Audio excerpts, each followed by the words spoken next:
दिल्ली शहर में कविता नामक एक लस्सी बेचने वाली रहती है, जिसके हाथ के बनाए हुए लस्सी के सभी दीवाने होते हैं।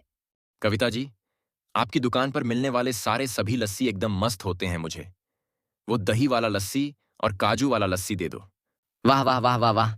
क्या कमाल की सफेद लस्सी है। मजा ही आ गया ऐसे। स्वादिष्ट लस्सी तो और कहीं नहीं मिलते। आपके हाथों में अलग सा जादू है कविता जी। और उसी जादू के चलते आपके लस्सी इतने बेहतरीन बनते हैं। मैं अपने दोनों बच्चों के लिए अब ढेर सारी लस्सी खरीद कर ले जाऊंगा शहर में। कविता अकेली ही रहती है, उसका इस दुनिया में कोई और नहीं होता। उसकी लस्सी शॉप बहुत अच्छी चल रही होती है कि तभी अचानक से एक दिन उसकी शॉप में सिलेंडर लीक होने के कारण आग लग जाती है और पूरी शॉप जलकर राख हो जाती है। खुशकिस्मती से कविता को कुछ नहीं होता, क्योंकि वह उस दौरान शॉप पर मौजूद ही नहीं थी। पर उसकी सारी खून पसीने की मेहनत अब मिट्टी में मिल चुकी थी। उसका रो रो कर बुरा हाल था। यह सही नहीं हुआ। मेरी दुकान, इतनी मेहनत से मैंने अपना लस्सी का कारोबार, मैं इस कारोबार को इतना आगे तक लेकर आई, सब खत्म हो गया। अब मैं क्या करूंगी? अब मैं कहाँ जाऊंगी? हे भगवान! कविता के पास पड़े सारे पैसे दुकान में ही थे, जो अब दुकान में जलकर राख हो चुके थे। वो अपने 2-3 दोस्तों से मदद मांगती है, लेकिन कोई भी मदद नहीं करता। हालात बुरे होते जा रहे हैं। शहर में रहना अब मेरे लिए और भी मुश्किल होता जा रहा है। इससे पहले कि हालात बद से बदतर हो, मुझे यहाँ से जाना होगा। मैं अब अपने गांव जाऊंगी। वहां पर मेरे माँ पापा का एक छोटा सा घर है जो उन्होंने बनाया था। मैं अब उसी में रहूंगी। बच्चे कुचे पैसों के जरिए कविता अब शहर से गांव के लिए रवाना हो जाती है। गांव में वह अपने घर में रहती है, जो कि बहुत छोटा होता है। पड़ोस की कमला काकी, जो कविता के स्वर्गवासी माता पिता की खास सहेली होती है, वह कविता को देखकर उसके पास आती है। तभी कविता उसे रो रो कर सब कुछ बताती है। हे राम, तेरे साथ तो वाकई बहुत बुरा हुआ। कविता बिटिया, लेकिन तू चिंता मत कर, और इस मुश्किल हालात में तो हार बिल्कुल भी मत मान। अरे सिर्फ तेरी दुकान जली है, तेरे हाथ की लस्सी बनाने की कला तो अब भी तेरे पास है। अगर शहर में सब कुछ खत्म हो गया है, तो तू गांव में अपनी एक नई शुरुआत कर सकती है। लाडो, हाँ मेरी बच्ची, वैसे भी गांव में लस्सी नहीं मिलती। उसे लेने के लिए लोग शहरी इलाकों के बाजार में जाते हैं। अगर तू गांव में ही इतना स्वादिष्ट लस्सी बनाकर बेबचेगी ना, तो सभी तेरे पास ही खरीदने आएंगे। तू गांव में ही अच्छे खासे पैसे कमा सकती है। यह तो आपने बिल्कुल सही कहा काकी, लेकिन मेरे पास लस्सी बनाने का सामान खरीदने के लिए ठेला लगाने के लिए कोई पैसे नहीं है। सारे पैसे खत्म हो चुके हैं। अरे मैं हूं ना, मैं दूंगी तुम्हें पैसे क्या।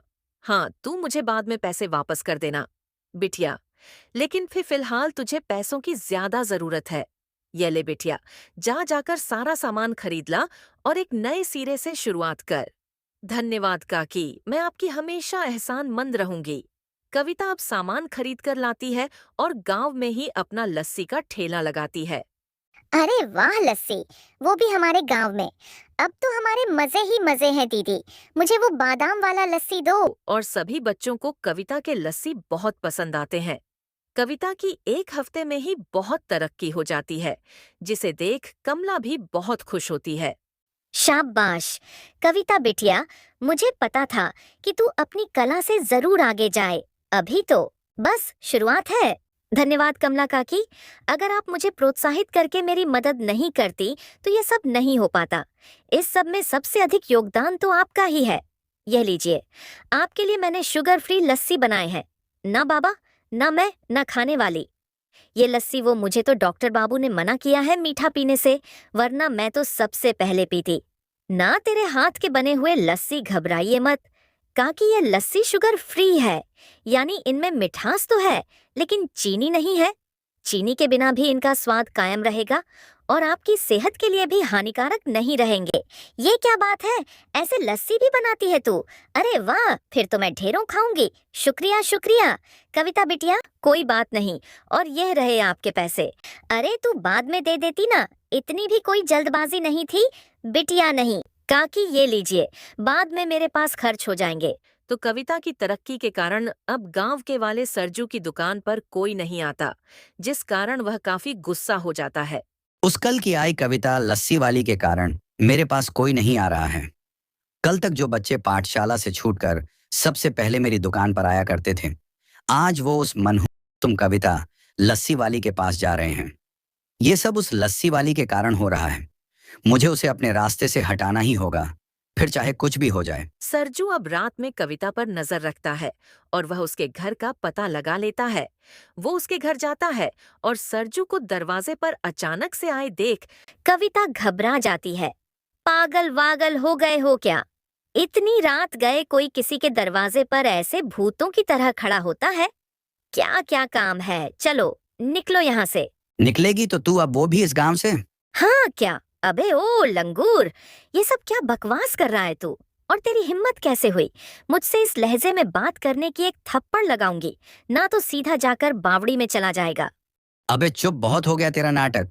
कविता लस्सी वाली बहुत नोट छाप लिए तूने गांव में आकर। अब हम तुझे और नोट नहीं छापने दूंगा। तेरे चलते मेरे ठेले पर कोई नहीं आ रहा है। तेरे कारण मुझे कितना नुकसान हो रहा है इसकी खबर भी है तुझे। लोगों को जो पसंद आएगा वही तो खरीदेंगे। अगर तुम्हें अपनी कुल्फी बेचनी है तो कुछ ऐसा करो जिससे ग्राहक तुम्हारे पास आए। यूं मुझसे जलते रहोगे तो कुछ नहीं हो पाएगा तुम्हारा। चलो अब दफा हो जा। यहाँ से मैं यह गांव छोड़कर नहीं जाऊंगी, कहीं नहीं जाऊंगी। अब मैं यहाँ पर हमेशा के लिए रहने वाली हूँ। तुम चाहे कुछ भी कर लो, मैं तुम्हारे गुस्से से और तुम्हारी घटिया बातों से बिल्कुल भी नहीं डरने वाली। सरजू गुस्से में वहां पर पड़ा हुआ पत्थर उठाकर कविता का सर फोड़ देता है और कविता वहीं पर मर जाती है। यह देख सरजू बहुत डर जाता है। सरजू कविता की लाश को ठिकाने लगा देता है और वह रात भर सो नहीं पाता। मुझे बस उस कविता को गांव से भगाना था, मारना नहीं था। अब मैं क्या करूं? कहते हैं ऐसे लोग मरने के बाद भी वापस आते हैं। और गांव में अब सब क्या सोचेंगे? वो कहाँ चली गई है? अचानक से नहीं, नहीं, यह बात पुलिस के हाथों में जाए। उसे पहले हमें कुछ करना होगा जिससे कविता की मौत का इल्जाम किसी पर ना जाए, किसी को शक ना हो। सरजू अब एक चिट्ठी लिखता है और उसके घर में रख देता है। अगली सुबह जब कमला कविता के घर जाती है तब वह चिट्ठी पढ़कर उसके तो होश ही उड़ जाते हैं। हे भगवान, यह क्या है? कविता अब इस दुनिया में नहीं रही। लेकिन यह कैसे हो सकता है? वो इतनी खुश थी, उसने इतना बड़ा कदम अचानक क्यों उठाया? अरे मेरी बच्ची इस दुनिया में नहीं रही। ये बात पूरे गांव में फैल जाती है। सरजू अब तांत्रिक के पास जाता है। बाबा बाबा, कैसे भी करके उस कविता को इंसानी लोक में मत आने दो, उसे चुड़ैल लोक में ही रहने दो। अब रात में उसे मरे हुए पूरे 24 घंटे हो जाएंगे और तभी वो चुड़ैल बनकर हमें मारने आएगी, क्योंकि हमने ही उसका खून किया है। या लो बाबा, या पैसा रख लो, लेकिन हमारा ये काम कर दो। ठीक है बेटा, निश्चिंत रहो।